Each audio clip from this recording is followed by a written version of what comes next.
Hey, Reading Christian Fellowship, it's John Kraft. Thanks for taking the time to watch this as we spend a few moments thinking about something that's so important, particularly as we spend our days together in a little bit of a different setting.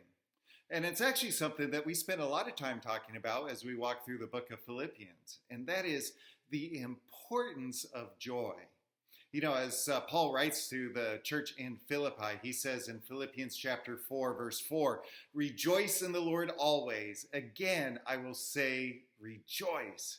It's a command, and not only is it a command, but it's so important that Paul repeats it. He doubles up on it. He says, "Rejoice. Again, I will say rejoice." And yet, as you walk through the book of Philippians, you see that there are several things that actually don't add to your joy, but they can rob you of joy, which is why Paul takes quite a bit of time to talk about what we might call the joy stealers. And as we think about this time, as we think about the necessity of joy in our lives, as we follow Jesus and we do that in a different setting, it's so important that we pay attention to the joy stealers.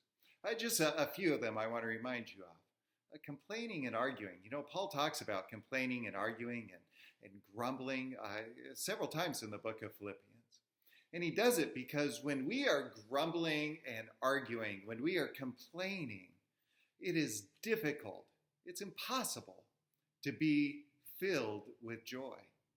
So while things may not be the way that you want them to be, guard your heart, guard your tongue against complaining and arguing.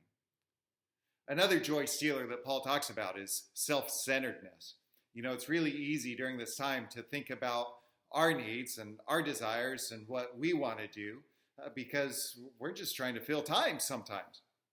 And as we think about what Paul writes, he says, don't think of yourselves only, don't look to your needs only, but also to those of the people around you, to the needs of others. And so we need to make sure that we are people who are not self-centered. Another thing that Paul talks about for quite a while is the way that seeking pleasure can steal joy.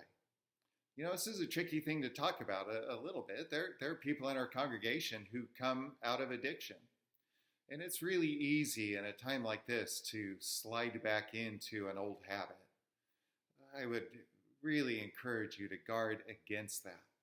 Your walk with Jesus, your joy is just far too important to allow seeking pleasure to steal that joy.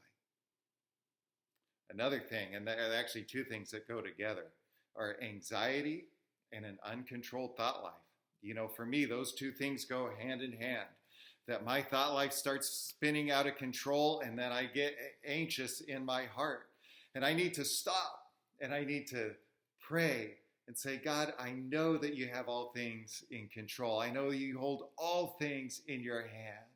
And I trust you and your goodness during this time. Help me to continue to focus on you. You know, joy is crucial during this time. Don't let a joy stealer rob you of something that you need. Hey, we love you. We're here for you. We look forward to the time that we can get back together. Until that, we'll still gather together 9 o'clock and 11 o'clock at rcfellowship.org. You can contact the church office at 530-222-3425. And please know, we love you. We're praying for you. We'll talk to you later.